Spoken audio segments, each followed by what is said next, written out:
Vincennes avec un grand L. Une série de podcasts imaginés par la ville de Vincennes à l'occasion de la Journée internationale des droits des femmes. Épisode 20, Candice et Delphine. L'une dégage une grande force, l'autre touche par sa sensibilité à fleur de peau. Candice et Delphine, les deux sœurs qui dirigent l'école de danse Art en Mouvement, avancent dans la vie main dans la main, affrontant les épreuves et les coups durs comme elles repoussaient les cauchemars lorsqu'elles étaient petites, par un beau pas de deux qui nourrit leur vie et leur carrière. Et tu sautes. Ok, tu dois lâcher en fait au niveau du sternum. En fait dans la danse, le groove c'est en haut. On lâche, breakdown. Je m'appelle Candice, j'ai 47 ans et je suis chorégraphe, metteur en scène, professeure enseignante de la danse et je danse encore sur scène. Moi, je suis Delphine, j'ai 46 ans et je suis professionnelle de la culture hip-hop, activiste très.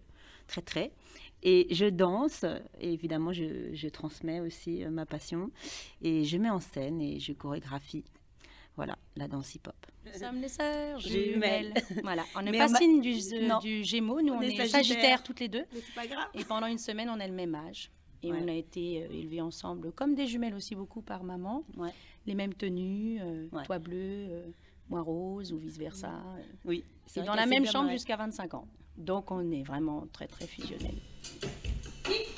Et tout, lâche, suspend. Et un, pirouette. Repoussez, repousse. Et tout. Pas de vax. Et stop. Donc nous sommes aujourd'hui dans notre local de danse, notre école qu'on a montée avec ma sœur Delphine. Voilà, on est à Vincennes. Il fait beau, on a des grandes baies vitrées, on a une super lumière dans notre local. Et tout le monde est assis sur les tapis de danse. Voilà, on a les miroirs. Et ici, il y a Charlie, notre squelette, pour toute la mise en place du placement, etc. Et puis ici, il y a une bonne odeur de travail, de réflexion, de grand amour et de danse tellement génial. Il y a les affiches. Il y a les affiches de tous les spectacles qu'on a fait. Et ouais, ça sent bon ici. Et kick, tour, allonge le dos, cœur, relâche les cercles, décale. Et un, pirouette. On a décidé de créer ensemble l'école, ensemble depuis 23 ans maintenant. Voilà. La particularité, c'est que toi, Candice, tu étais dans le chemin très académique, commencé la danse à 5 ans, toutes les médailles, les diplômes, le sport-études, voilà. Et moi, je suis arrivée dans la danse beaucoup plus tardivement, parce que moi, j'étais un peu un sirop de la rue, comme disait maman. Je commençais plein de trucs, je finissais à rien. Et finalement, quand j'ai découvert la danse hip-hop, parce que je pense que si cette culture n'avait pas existé, je ne serais certainement pas danseuse, parce que du fait que je n'avais commencé très tard, voilà. Et comme ça existait, donc la question ne se pose pas. Et c'est ma sœur, c'est toi qui m'as lancée dedans. Hein. C'est elle qui m'a fait confiance. Tu m'as fait confiance, on a monté des trucs ensemble. Mais moi, j'étais toujours très impressionnée par ma sœur. C'était, je sais pas, c'était waouh. À chaque fois, je venais de voir, enfin, voilà. J'ai toujours eu beaucoup de respect pour ce que tu faisais, en fait. Ouais. Moi aussi, j'ai beaucoup de respect pour ma sœur, pour ce qu'elle est, ce qu'elle a développé en un temps record. Quelque part, elle a été faite pour ça. Comme je le dis assez souvent, c'est vrai que nous, Vincennes, c'est un endroit où il y a eu beaucoup de choses qui se sont passées à l'époque de mon arrière-grand-mère, qui tenait une petite librairie et qui faisait beaucoup de choses manuelles à l'époque, c'est-à-dire beaucoup de costumes. Et elle réalisait des costumes pour les enfants de S Libération, qui était en face, où il y a eu ma mère d'ailleurs, qui a été dans cette école-là. Et puis ma grand-mère, elle, avait choisi une piste plus... c'était une chef d'entreprise, voilà, elle gérait un gros... bâtiment des travaux publics, donc elle avait beaucoup d'hommes à gérer.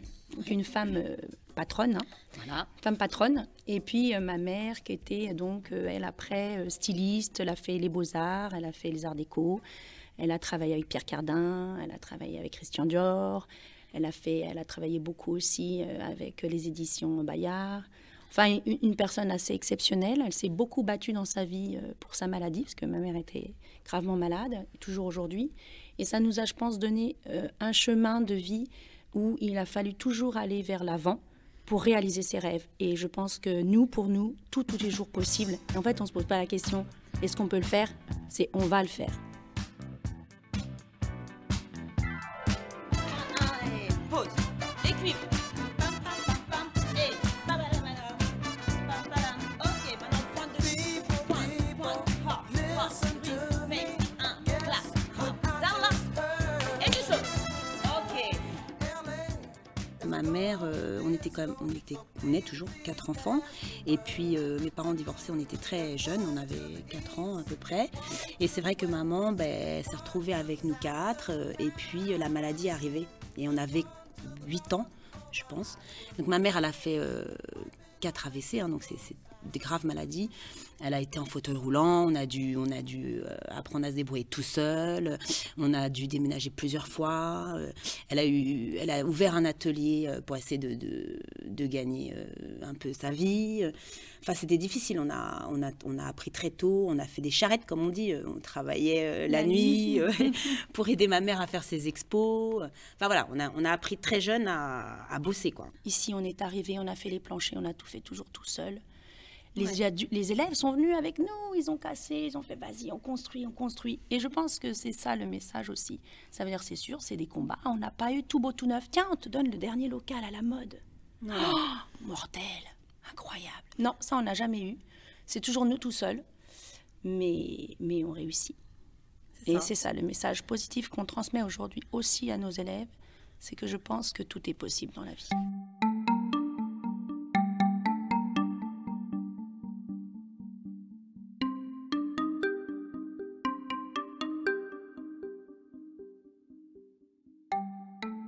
Le fait d'être une femme, certainement, a apporté des choses, je ne dis pas que les hommes ne le font pas, mais on va dire par nature, est merveilleuse. Ça veut dire que nous, on a la chance de porter nos enfants. Voilà, on a une fibre, on a moins d'ego, entre guillemets, il faut en avoir un petit peu. Hein. Mais on sait faire de la place, laisser le jeune apprendre et grandir avec, comme tu vas élever tes enfants et les amener quelque part. On sait lâcher aussi, leur dire maintenant c'est à toi, vas-y, envole-toi. Aider aussi aux enfants, aux jeunes qui ont fini des formations, de se dire voilà, c'était super ici, mais ça sera super aussi ailleurs. Enfin, il y a, je pense, vraiment beaucoup de choses très positives à enseigner quand on est une femme. Et puis, il faut que les femmes acceptent qu'elles peuvent être mentors et qu'elles peuvent avoir des disciples pour faire parler d'elles, parce qu'il y a toute cette problématique aussi de l'invisibilisme des femmes, c'est-à-dire... comme le livre Ni vu ni connu que j'ai lu, j'ai trouvé ça génial en fait. C'est passionnant hein, de se dire que finalement... Et voilà. Et je fais cette transition parce que justement, l'autre côté est beaucoup plus dur, il est dans la société, c'est-à-dire notre place par rapport, par exemple, au milieu de la danse. Alors ça, c'est clair, si tu es un homme, c'est plus facile que si tu es une femme. Tu auras toujours du boulot, même si tu as moins de technique. Voilà. Être une femme aujourd'hui en danse, c'est très difficile, mais depuis toujours. D'abord, il y a énormément de femmes en danse, des danseuses qui veulent devenir danseuses, c'est énorme. Alors d'abord, il y a les enjeux physiques. C'est-à-dire, si tu n'as pas assez, t'es assez bien foutu, faut le dire, hein, salut, parce que tu es là juste pour faire la décoration. Après, il y en a tellement, il y a tellement de danseuses qui veulent réussir, qui veulent essayer. Les techniques, il y a des techniciennes absolument extraordinaires, donc si tu n'as pas suffisamment, tu passes pas. Alors qu'un homme, il y a très peu d'hommes par rapport à ça, et donc ils ont plus de facilité, même si il suffit d'un peu. Alors évidemment, il y a la technique qui va jouer, mais moi j'ai vu plein de jeunes qui n'avaient pas forcément beaucoup de technique et qui s'en sont très très bien sortis dans la danse, alors que des femmes aujourd'hui que je connais aussi n'ont pas réussi. Donc voilà, ça, un petit côté injuste, il y a une grande injustice au niveau des femmes. Et puis, il y a aussi toute question physique qui est très, très dure. Les femmes, nous, on est maman, voilà, nous, on a eu, moi, j'ai eu mes enfants. Hein, il a fallu tout recommencer à zéro, c'est-à-dire avec un nouveau corps, des nouvelles sensations. Quand on porte les césariennes et autres, tout ton corps change, il faut tout recommencer à zéro. La danse, c'est, on remet carte sur table tous les jours. C'est physique, c'est hyper éprouvant physiquement, moralement. Et donc, il faut beaucoup de force pour les femmes, en tous les cas dans la danse. Mais après, comme disait Delphine, je pense qu'elles ont des choses à donner qui sont merveilleuses et instinctives. Et dans des chemins, beaucoup d'élèves à nous, et même dans les garçons qu'on a, il y en a notamment Nicolas, là, qui est à New York, ou même Ojane, qui arrive aussi en compagnie professionnelle. On est très très fiers de ces jeunes-là. Et ils nous disent, vous êtes nos mamans. Je pense qu'on a une grande bienveillance. Une proximité peut-être. Et une proximité. Et avec ils les ont élèves confiance en nous. Je pense que c'est les femmes, pour moi, qui amènent ça. Ça fait 23 ans qu'on enseigne, alors forcément, on a vu des jeunes femmes, on a des élèves qu'on a depuis l'âge de 3-4 ans, qui ont aujourd'hui 27 ans, qui nous annoncent qu'ils vont être mamans, qui nous invitent à leur mariage. Non, c'est génial. Pour ça, voilà. Alors, le corps, oui, c'est très... Alors, c'est rigolo parce que quand on les voit enfants, voilà, il n'y a pas le côté fille ou garçon, on est vraiment dans le jeu, la découverte, etc. Et puis après, quand l'adolescence arrive, c'est très difficile pour les filles, pour les garçons aussi, hein, mais pour les filles, voilà, parce que y a le fait que je grandis, je me transforme, le bassin, il change beaucoup aussi, tous les appuis au corps. Et donc moi, je fais un gros travail ici au niveau de l'anatomie, du placement. Après, je pense que c'est aussi lié, c'est pas que l'apparence, parce qu'évidemment, il y a ces femmes comme nous les femmes, c'est fou tout ce qu'on vit comme transformation, en fait. C'est incroyable quand même. Donc, si on reste que sur la forme, comme ça, c'est fou. Mais finalement, c'est quand même le fond qui est vraiment important pour toutes ces jeunes filles. Alors, il y a aussi la discrétion, c'est-à-dire il faut accepter qu'une jeune femme n'ait pas envie d'en parler. Mais nous, on le voit. On sent le malaise ou des choses qui se passent sur certaines jeunes filles qui acceptent mal certaines transformations ou qui ont du mal à trouver leur place dans... Je sais pas, avec les copains, l'école, le lycée, les premiers amours, tout ça. Et la danse, c'est un peu leur soupape, c'est-à-dire, donc on ne peut pas, on doit respecter ce silence. Mais elles savent toutes qu'on est là pour en parler tout le temps. Nous, on a un bureau, on a la danse, on danse, et on a le petit bureau pour discuter, tout le temps, avec les enfants. Et les jeunes filles, et du coup elles partagent avec nous. Nous, on a eu beaucoup de confessions de nos jeunes filles, de plein de choses qui étaient vraiment importantes pour elles, et parfois elles nous demandent des conseils, hein, très voilà. Donc ça, c'est quand même, on se rend compte qu'on a quand même un rôle, quand même des fois bien au-delà de la danse. Alors bien sûr, nous on est dans la bienveillance parce que on en parle aussi avec les parents. Et voilà, on n'essaie pas d'influencer les choses. On veut juste créer des ouvertures. Mais effectivement, on a beaucoup de parcours comme ça d'ados.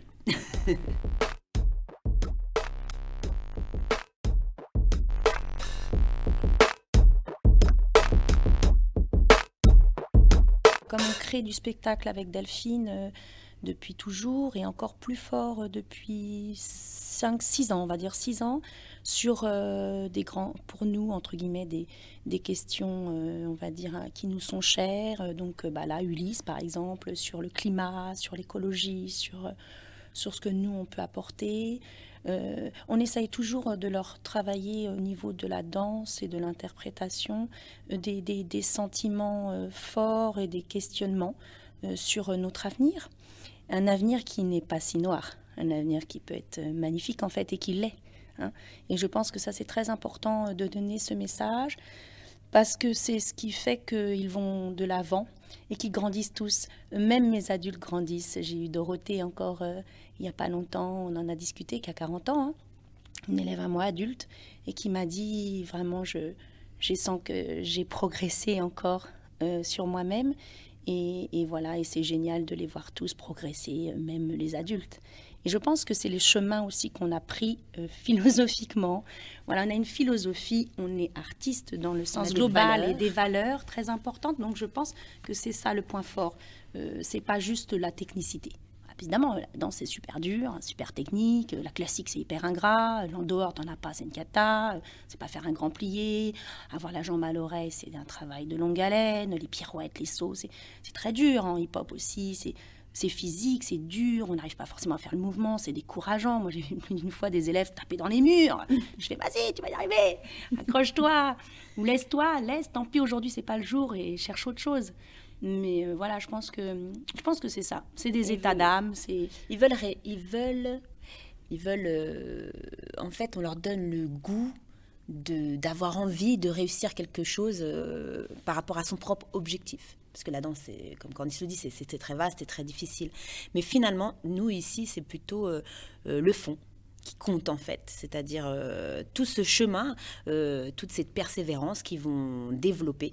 Et la patience aussi, et j'insiste sur ce mot à l'heure où tout va très très vite, que nous, la danse, on est complètement en opposition à cette vitesse, puisqu'il faut beaucoup de temps pour obtenir des choses. Et donc, je pense qu'aujourd'hui, avec la vitesse, avec les réseaux sociaux, etc., pour les jeunes d'aujourd'hui, parce qu'il y a une vraie différence entre les jeunes qu'on avait il y a 20 ans et ceux d'aujourd'hui. Hein. Une réelle différence. Je veux dire, on a dû beaucoup se réadapter pédagogiquement, et parce qu'aujourd'hui, il y a le paraître, ça compte, voilà, en le permanence. Tu te filmes tout le temps. Les machins, les selfies. On est dans une autre dynamique. D'autres jeunes, en fait, sont d'autres jeunes. Et du coup, on essaie de leur réinjecter, on va dire, des valeurs bien plus simples. Alors, je ne sais pas pour faire de la comparaison, parce qu'il faut vivre avec son temps. Ça ne sert à rien Mais il faut juste dire, regarde, est-ce que toi, tout seul, sans ton téléphone et juste avec ton corps, tu peux monter sur scène et nous faire un truc. Et je pense que là, on a encore cette possibilité d'être dépouillé, en fait, de tous les artifices, parce que finalement, c'est toi.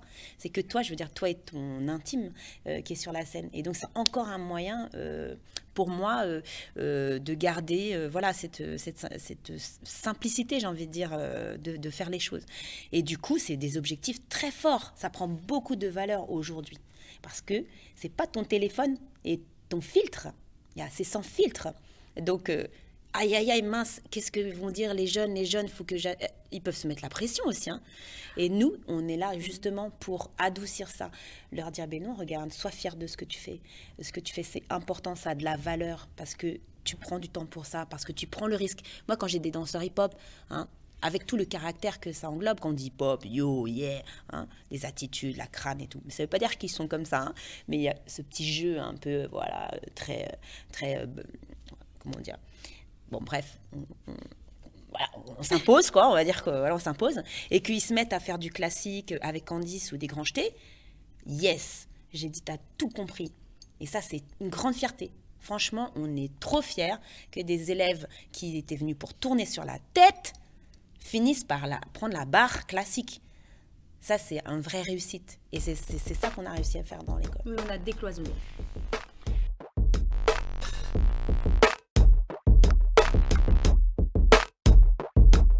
Avec la crise du Covid, actuellement, c'est vrai qu'on traverse une période très difficile.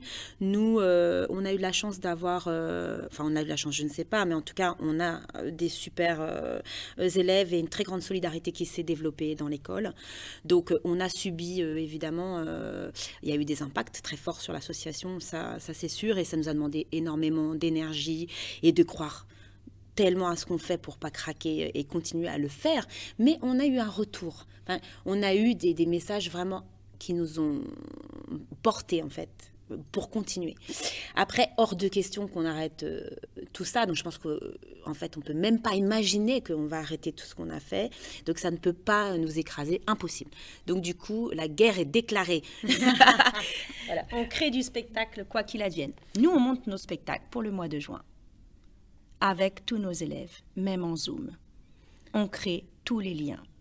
On a joué en octobre, le spectacle qu'on devait jouer en juin dernier, Ulysse.